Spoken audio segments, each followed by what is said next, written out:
शांति दीदी ने अपने सुंदर से नाम पर अपने घर का नाम शांति नवाज रखा था, लेकिन तराबों की ऐसी कृपा रही कि अपने 62 साल के जीवन में उन्होंने कभी शांति नवाज में शांति रहने नहीं दी।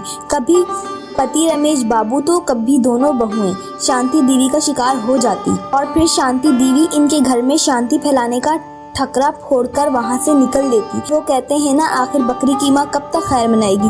धीरे धीरे शांति दीदी की हड्डियों की अकड़ ढीली पड़ने लगी और बुढ़ापा इन्हें अपनी गिरफ्त में लेने लगा। शांति, यूं तो जीवन भर तूने अपने बहुओं पर राज किया है, लेकिन ये बात तू बड़े अच्छे से जानती हो कि तुम्हारे जाने के बाद दोनों बहुओं एक दिन भी साझे नहीं रहने वाली। इसलिए अपने अंत में घटिया समय पकड़ने से पहले जो कहना है कह लो। पति की बात सुनकर शांति ने दोनों बहुओं को अपने पास बुलवा लिया। मेघना और सामिया बेटा, मुझे लगता है अब मेरे जाने का समय आ गया है। ये तो मैं बहुत अच्छे से जानती हूँ कि मेरी आंख बंद होते ही तुम दोनों अपनी अपनी रसोई अलग कर लोगी, लेकिन हो सके तो अपनी बूढ़ी सास की बात मान लेना बेटा। परिवार परिवार ही होता है, बुरे समय में भाई ही भाई के काम आता है। इसलिए बेशक तुम अपनी रसोई अलग कर लो, लेकिन एक दूसरे का साथ छोड़कर कहीं दूर मत जाना। तुम्हारे पिताजी ने तुम दोनों के लिए जमीन खरीदी है, वो तुम दोनों के लिए अलग अलग मकान बनवा देंगे।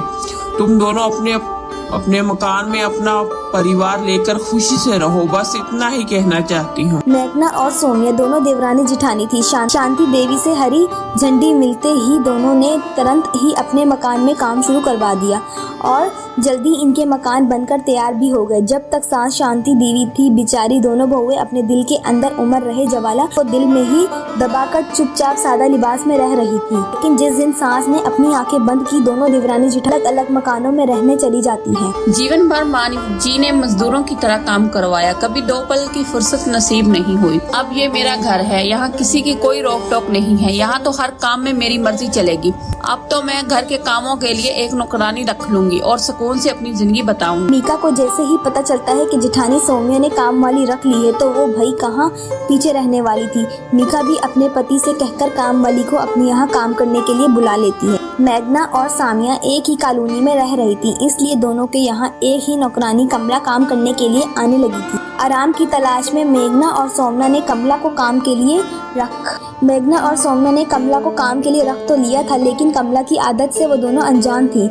इन्हें नहीं पता था कि कमला को बात इधर से उधर करने की बहुत गंदी आदत थी। कुछ दिन तो कमला बहुत अच्छे से दोनों के यहाँ काम करती है, लेकिन इसके बाद इसकी ताक चाक करने की आदत शुरू हो जाती है। एक दिन, मैम साहब, आपको देखकर ना मेरे को बहुत अच्छा लगता है। आप कितनी फिट हैं, कितनी फुर्ती से सारा काम निपटाती देखकर ना मेरे अंदर भी एनर्जी आ जाता है। एक वो सामने मैम साहब पूरा दिन बिस्तर पर पड़ी ही रहती है, इसके अंदर तो सुस्ती कूट कूट कर भरा है कि क्या बताएं आपको। अब कल की ना बात देख लो, कल मैं आपके यहाँ से काम करके गई। इसके बाद मैं सामिया मैम साहब को घर काम कर रही थी। अरे बाबा इतना काम बताती मेरे को, करते करते मैं तो थक गई। मैं बोली, सामिया मैम साहब मेरे को 1 कप चाय तो बनाकर पिला दो, बड़ी थकान हो रही है। तो पता है क्या बोलती है मेरे को, देख कमला, मेरे को काम मत बताया कर, अभी मैं आराम कर रही हूँ ना, जल्दी जल्दी काम निपटा और जाके अपनी चहेती मेघना कि हाँ चाय पी ले। वही तेरे को मुंह लगाती है भाई, तेरे को तो चाय पिलाएगी। अब आप ही बताओ मैम, मैंने कभी कोई भी आलतू फालतू बात की है क्या आपसे? गरीब की इस दुनिया में ना कोई वैल्यू ही नहीं है।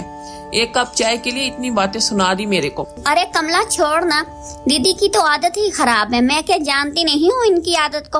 अरे ठीक है ना, 1 कप चाय में कौन सा मैं गरीब हो जा रही हूँ। कल से तू मेरे यहाँ से चाय पीकर जाया कर। तू क्यों करती है इनका कोई भी आलतू फालतू काम? जितने काम का वो पैसा तुझे वो देती है, इतना काम ही किया कर। तुझे कोई भी फालतू काम करवाया तो साफ साफ मना कर दिया कर। आप ना एकदम ठीक बोलती है मैम साहब, से मैं ऐसे ही करेगी। कमला काम खत्म करके वहाँ से चली जाती है। अगले दिन कमला सामिया के घर काम करने जाती है। तेरे लिए चाय रखी है, जल्दी से चाय पी ले। और हाँ, आज ना आंगन की धुलाई कर देना। तू कल भी बिना धुले चली गई थी। मैम साहब मैं चाय नहीं पिएगी। वो मेघना मैम साहब है ना, वो मेरे को चाय नाश्ता सब अच्छे से करवा कर भेज दे। और मेघना मैम साहब बोल रही थी कि दीदी ना 1 नंबर आलसी है, दिन भर बिस्तर तोड़ती रहती है। सौम्या दीदी के हाँ तेरे को एक कप चाय भी नहीं मिलने वाली, इसलिए यहाँ से चाय नाश्ता करके जाया कर। अच्छा, मैं दिन भर बिस्तर तोड़ती रहती हूँ और वो तुम्हारी मैम साहिब जैसे वो बहुत काम करती है। अरे इतनी काम करने वाली है तो नौकरानी किस लिए लगा रखी है? अपने आप क्यों नहीं कर लेती सारा काम? खूब जानती हूँ मैं इसे। काम के समय बिस्तर तोड़ना मेघना की आदत है, ये मेरी नहीं। आदत से मजबूर नौकरानी कमला जी अगले दिन जाकर मेघना को सौम्या की कही हुई सारी बातें मिर्च मसाला लगा लगा कर बताने लगती है।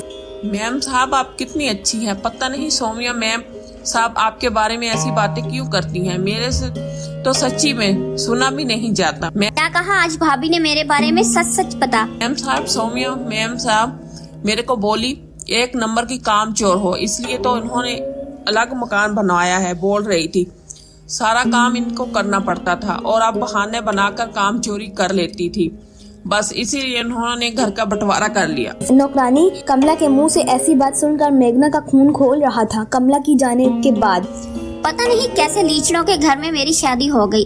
आधी जिंदगी सास ने जीना दुश्वार कर दिया और अब ये जेठानी नहीं जीने दे रही। क्या यही दिन देखने के लिए माँ जी ने एक मोहल्ले में हमारे घर बनवाए थे कि नौकरानी के सामने बेइज्जत होना पड़े? मतलब हमारी तो दुनिया में समाज में कोई इज्जत ही नहीं है। उनको मेघना अपने पति मनोज के दफ्तर से आने का इंतजार करने लगती है। मनोज के आने के बाद देख रहे हैं आप, 15 साल में आपकी माँ ने एक भी दिन मुझे चैन से नहीं जीने दिया।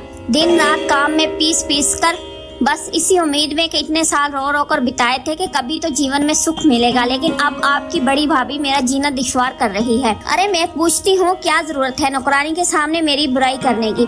अगर इनके पेट में मेरी बुराई करने का इतना ही मरोड़ा उठ रहा है तो आकर मेरे सामने मेरे मुंह पर आकर करे ना। जो भी कहना है, मेरी पीठ पीछे ऐसी बातें करने का क्या मतलब है? अब ये कमला सारे मोहल्ले में घूम घूम कर ये बात बताएगी। भाभी से मुझे ऐसी ओछी हरकत की कतई उम्मीद नहीं थी। अरे भाग्यवान, क्या हो गया? ऐसा क्या कह दिया भाभी ने कमला से जो तुम इतनी आग बगल हो रही हो? मनोज की बात सुनकर मेघना को पहले से भी ज्यादा गुस्सा आता है और वो पैर पटकते हुए अपने कमरे में चली जाती है। अरे नहीं नहीं, अभी कहानी खत्म नहीं, अभी तो पिक्चर बाकी है। दोस्त क्या नौकरानी कमला दोनों देवरानी जेठानी को आपस में लड़वाने में सफल हो पाएगी या फिर दोनों देवरानी जेठानी कमला की चालाकी समझकर यही इसे काम से हटा देंगी? जानने के लिए देखिए छोटी नौकरानी पार्ट 2।